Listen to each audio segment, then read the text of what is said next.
وہ اکثر اپنے شوہر سے کہتی کہ ہماری زندگی میں خوشحالی کب آئے گی، ہماری زندگی میں اچھے دن کب آئیں گے، کیا یہ غربت ہماری قسمت میں ہمیشہ کے لیے لکھ دی گئی ہے؟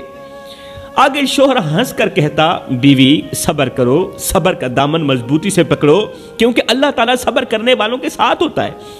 اللہ اپنے بندوں کو آزماتا ہے۔ اللہ کے جو پیارے ہوتے ہیں نا، شوہر ہنس کر اپنی بیوی کو کہہ رہا تھا کہ اللہ کے جو پیارے ہوتے ہیں نا، اللہ کے جو محبوب بندے ہوتے ہیں نا، اللہ تعالیٰ انہیں آزماتا ہے۔ آزمانے کے بعد جب اس کے بندے کامیاب ہو جاتے ہیں، آزمائش میں کامیاب ہو جاتے ہیں، تو پھر اللہ اپنے بندوں کو اتنا نوازتا ہے کہ پھر حد کر دیتا ہے۔ پھر دنیا کے بڑے بڑے بادشاہ ان پر رشک کرتے ہیں، ان کے مقدروں پر رشک کرتے ہیں۔ مجھے اللہ پر یقین ہے کہ وہ ہماری دعائیں ضرور سنے گا، اللہ ہماری دعائیں ضرور سنے گا۔ لیکن بیوی کے دل میں بے چینی بڑھتی جا رہی تھی۔ کس چیز کی بے چینی؟ غربت کی بے چینی، کہ اس کی بیوی کا کوئی بھی خواب پورا نہیں ہوتا تھا غربت کی وجہ سے، کہ آخر ہم ان برے دنوں سے کب نکلیں گے، اس غربت کی دلدل سے کب نکلیں گے۔ ایک دن شوہر بیمار ہو گیا اور کام پر نہ جا سکا۔ بیوی نے گھر کے حالات کو دیکھ کر خود بازار جانے کا فیصلہ کیا تاکہ شوہر کے لیے کچھ کھانے پینے کا انتظام کرے۔ لیکن بازار پہنچ کر اس کے پاس پیسے نہیں تھے، کھانا خریدنے کے لیے پیسے نہیں تھے۔ وہ ایک دکاندار کے پاس گئی، کہا، بھائی میرے پاس پیسے نہیں ہیں، لیکن کیا تم مجھے کچھ آٹا اور کھانے کا سامان ادھار دے سکتے ہو، ادھارا سامان دے سکتے ہو؟ دکاندار نے مذاق اڑاتے ہوئے کہا، جس طرح ہمارے دکاندار مذاق اڑاتے ہیں، اگر تمہارے پاس دینے کے لیے کچھ نہیں تو لینے کا حق کیسے ہے؟ برائے مہربانی ادھار مانگ کر ہمیں شرمندہ مت کریں۔ یہ کہہ کر دکاندار نے اسے خالی ہاتھ لوٹا دیا۔ بیوی دل شکستہ ہو کر گھر واپس آئی، خالی ہاتھ گھر واپس آئی، لیکن اس کے چہرے پر غصے یا بے چینی کے بجائے صبر کے آثار تھے۔ بیوی نے صبر کا دامن مضبوطی سے پکڑا ہوا تھا۔ اس نے گھر پہنچ کر شوہر کے قریب بیٹھ کر کہا، روتے ہوئے کہا، آج میں نے بازار میں اپنی بے بسی کی انتہا دیکھی ہے۔ آج میں نے کسی غیر محرم مرد کے آگے ہاتھ پھیلایا ہے اور اس نے مجھے خیرات نہیں دی، مجھے آٹا نہیں دیا، اس نے ذرا بھی میری غربت پر رحم نہ کیا، ذرا بھی ترس نہ آیا اسے۔ لیکن میں نے یہ سوچا ہے کہ اگر اللہ ہمیں آزمائش میں ڈال سکتا ہے تو وہی اللہ ہمیں اس دلدل سے نکالے گا بھی صحیح، اس آزمائش سے ضرور نکالے گا۔ لیکن آج سے میں کسی کو کوئی شکایت نہیں کروں گی، بس اللہ سے مدد مانگوں گی۔ میں جو کچھ بھی مانگوں گی اللہ سے مانگوں گی، میں کسی کے آگے ہاتھ نہیں پھیلاؤں گی، کیونکہ آج میں نے بے بسی کی انتہا دیکھی ہے۔ اسی رات دونوں میاں بیوی مصلے پر بیٹھے پوری رات دعائیں مانگتے رہے، رو رو کر اللہ سے رزق حلال طلب کرتے رہے۔ رات گزر گئی، صبح ہوئی، شوہر کی طبیعت میں کچھ بہتری آئی۔ شوہر کی طبیعت کچھ بہتر ہوئی تو وہ پھر سے بیوی سے دعائیں لیتا ہوا محنت مزدوری کی تلاشی کے لیے نکل گیا۔ پورا دن بازار میں بیٹھا رہا مگر اسے کوئی کام نہ ملا۔ پورا دن بازار میں بیٹھا رہا، اسے کوئی کام نہ ملا۔ پورا دن جب کام نہ ملا تو وہ تھکے قدموں کے ساتھ گھر کی طرف لوٹا، ہاتھ خالی تھے۔ اس کے دل میں ایک عجیب سی بے بسی تھی۔ وہ سوچتا جا رہا تھا کہ اب جا کر میں اپنی بیوی کو کیا کہوں گا، وہ جو دن رات غربت کے بوجھ تلے پریشان رہتی، جو ہر روز مجھ سے امید لگاتی ہے، وہ آج بھی مجھ سے سوال کرے گی، کہیں ایسا نہ ہو کہ وہ صبر کا دامن چھوڑ دے اور ہماری زندگی مزید آزمائش میں مبتلا ہو جائے۔ یہ سوچتے سوچتے اس غریب شوہر کی نظر اچانک ایک جانور پر پڑی جو سڑک کے کنارے مرا پڑا تھا۔ اس کے دل میں ایک خیال سا ابھرا کہ کیوں نہ میں اس مرے ہوئے جانور کا گوشت نکال لوں، یہ کم از کم ہمارے بھوکے پیٹ کا سہارا تو بنے گا۔ بھوکے ہیں، کھانے کے لیے کچھ نہیں، اتنا تو چل جائے گا نا، اللہ معاف کرنے والا ہے۔ وہ غریب شخص مرے ہوئے جانور کے قریب گیا، آنکھوں میں بے بسی اور دل میں خوف کا طوفان تھا۔ اس کے ضمیر نے اسے جھنجھوڑا کہ بھوکے مر جاؤ، اللہ کی منع کردہ چیز کو مت کھانا۔ اس سوچ کی بنیاد پر اس کے قدم رک گئے، لیکن پھر سے بیوی کے بھوکے چہرے کا تصور اس کے دل کو موم کر گیا۔ گھر میں بیوی 2 دن کی بھوکی تھی نا، اس نے لرزتے ہاتھوں سے مرے ہوئے جانور کے ٹکڑے نکالے، گوشت کے ٹکڑے نکالے، شاپر میں ڈالے اور رات کے سناٹے میں سر جھکائے اپنے گھر کی طرف روانہ ہوا۔ گھر کے قریب پہنچتے ہوئے اس کا دل زور زور سے دھڑکنے لگا۔ وہ سوچ رہا تھا کہ اگر بیوی کو معلوم ہو گیا کہ میں اس کے لیے حرام لے کر آیا ہوں تو وہ کیا کہے گی؟ میری بیوی عبادت گزار ہے، وہ مجھے کیا کہے گی؟ کیا وہ مجھے حقارت کی نگاہ سے نہیں دیکھے گی؟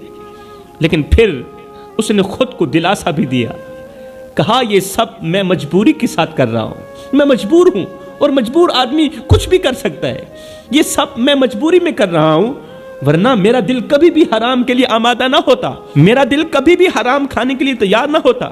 خیر گھر پہنچ کر اس نے دروازہ کھولا، بیوی اندر بیٹھی بے چینی سے شوہر کا انتظار کر رہی تھی۔ جیسے ہی اس نے شوہر کو دیکھا تو اس کی آنکھوں میں امید کی کرن جھلکنے لگی۔ وہ بولی، کیا تم کھانے کے لیے کچھ لے کر آئے ہو؟ میرے پیٹ کے لیے کچھ بندوبست کر کے آئے ہو؟ شوہر نے شاپر کو ایک کونے میں رکھتے ہوئے نظریں جھکاتے ہوئے کہا، ہاں لایا ہوں، یہ اٹھا لیجیے، پکا لیجیے۔ بیوی نے خوشی سے شاپر سے گوشت نکالا، اسے دھویا، ایک دیگچی کے اندر ڈالا، چولہے پر دیگچی رکھی، نیچے آگ جلا دی۔ چند لمحے بعد جب دیگچی کا ڈھکن ہٹایا تو دیکھ کر حیران رہ گئی کہ دیگچی کے اندر گوشت کی جگہ خون ہی خون ہے، دیگچی کے اندر خون ہی خون ہے، اور اس خون سے حرام کی بدبو آ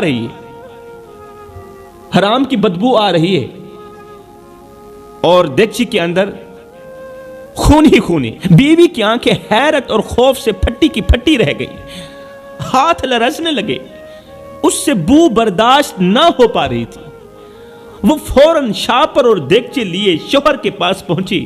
وہ شوہر جو صحن کے کونے میں چپ چاپ بیٹھا رو رہا تھا، اس کے پاس آ کر کہا، مجھے سچ بتانا کہ یہ گوشت کہاں سے لائے ہو؟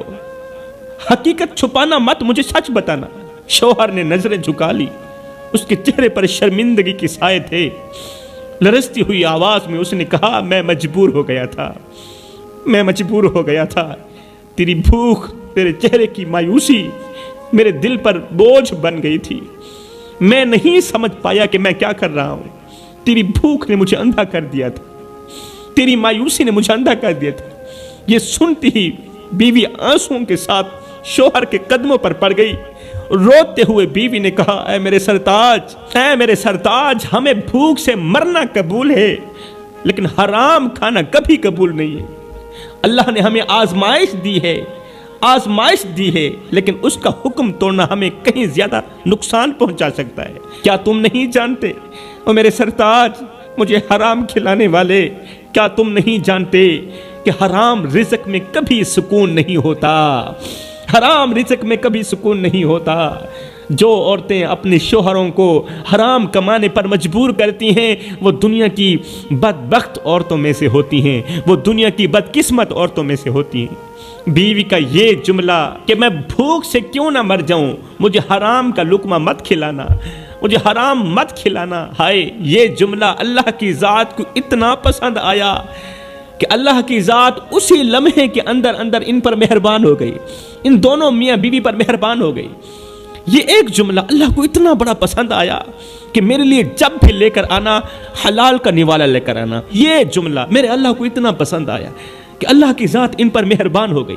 اے میرے شوہر، میں بھوک سے کیوں نہ مر جاؤں، مجھے حرام مت کھلانا، مجھے موت منظور ہے، حرام منظور نہیں ہے، موت قبول ہے، حرام قبول نہیں ہے۔ مطلب کہ عورت کا یہ ایک ایسا جملہ ہے جو گھر میں بے بہار رزق لاتا ہے، غیب سے رزق لاتا ہے۔ اب پوری رات یہ عبادت میں بیٹھے رہے، اللہ کی عبادت میں مصروف رہے۔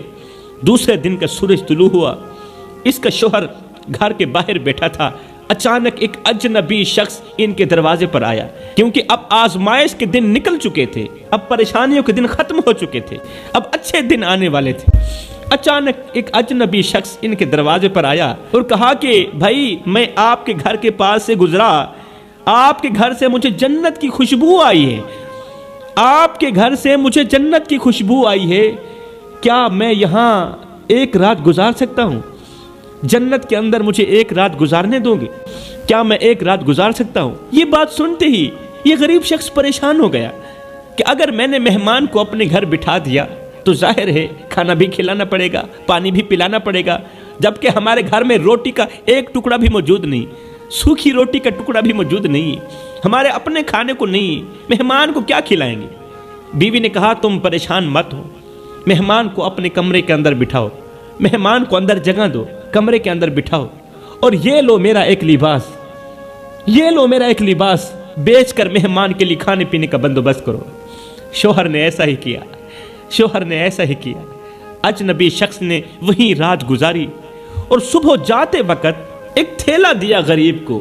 اجنبی نے صبح واپس جاتے وقت اس نے غریب کو ایک تھیلا دیا اور ساتھ میں کہا یہ جو تھیلا ہے یہ آج سے 20 سال پہلے میرے مرشد نے مجھے دیا تھا، اور ساتھ میں کہا تھا کہ جب بھی اور کہیں بھی جس گھر کے اندر سے تجھے جنت کی خوشبو آئے، اللہ اکبر، زندگی کے کسی موڑ پر بھی، کسی سفر میں بھی، جب بھی اور کہیں بھی جس گھر کے اندر سے تجھے جنت کی خوشبو آئے، بس یہ امانت ان گھر والوں کو دے دینا۔ اس جنت کے اندر جو لوگ رہائش پذیر ہیں، یہ امانت اس گھر میں رہنے والوں کے سپرد کر دینا، یہ امانت اس جنت کے اندر رہنے والوں کے سپرد کر دینا۔ لہٰذا بھائی یہ لیجیے آپ کی امانت اور مجھے اجازت دیجیے میں یہاں سے جا رہا ہوں۔ وہ تھیلا دے کر امانت ان کے سپرد کر کے مہمان وہاں سے چلا گیا۔ جب شوہر اور بیوی نے تھیلا کھولا تو دیکھ کر حیران رہ گئے کہ اس میں سونے اور چاندی کے سکے بھرے ہوئے تھے، کیونکہ اب مشکل وقت ختم ہو چکا تھا، اب آگے آسانیاں ہی آسانیاں تھیں، کیونکہ ہر مشکل کے بعد آسانی ہوتی ہے۔ تھیلا سکوں سے بھرا ہوا تھا اور وہ سکے چاندی کے نہیں تھے، وہ سکے سونے کے تھے۔ میرے بھائیو، یہ واقعہ ہمیں سبق دیتا ہے کہ جو عورتیں ہمیشہ اپنے شوہروں سے حلال کا تقاضا کرتی ہیں وہ اپنی زندگی میں اچھے دن ضرور دیکھتی ہیں۔ قسم ہے اللہ پاک کی، ایسی عورتیں اپنی زندگی میں اچھے دن ضرور دیکھتی ہیں، اپنی زندگی میں عروج ضرور دیکھتی ہیں۔ ایسی عورتیں جلد ہی مشکلات سے نکل جاتی ہیں۔ آج میرے معاشرے کی ہر ایک عورت پریشانی کی دلدل میں کیوں پھنسی ہوئی ہے پتہ ہے تمہیں؟ صرف اس لیے کہ یہ عورت حلال اور حرام کی تمیز نہیں کر پا رہی، اسے حلال و حرام کی تمیز کا پتہ ہی نہیں ہے، اس لیے تو اس کے گھر میں پریشانیوں کے علاوہ اور کچھ بھی نہیں۔ تو فرمایا اگر تم اپنے گھر میں بے بہا رزق لانا چاہتی ہو، غربت اور پریشانیوں سے بچنا چاہتی ہو، تو اپنے شوہر سے حلال کی ڈیمانڈ کرو، حرام سے بچو، پھر دیکھنا کیسے تمہارے گھر میں خوشحالیاں آتی ہیں، پھر دیکھنا تم زیرو سے ہیرو بن جاؤ گے۔ گھر کا رزق ختم کرنے والا جو دوسرا گناہ ہے وہ ہے تکبر۔ تکبر چاہے مال کا ہو، دولت کا ہو، حسب کا ہو، نسب کا ہو، انسان کو تباہ و برباد کر کے ہی دم لیتا ہے۔ تیسرا گناہ مال کے ہونے کے باوجود بھی جو عورتیں دروازے پر آئے کسی سائل کو روٹی نہیں دیتی، کسی ضرورت مند کی ضرورت کو پورا نہیں کرتی، جو عورت فقیر کو خیرات نہیں دیتی، مال بھی ہے دولت بھی ہے پھر بھی غریب کی مدد نہیں کر پا رہی، ایسی عورت کبھی بھی زندگی میں اچھے دن نہیں دیکھ سکتی۔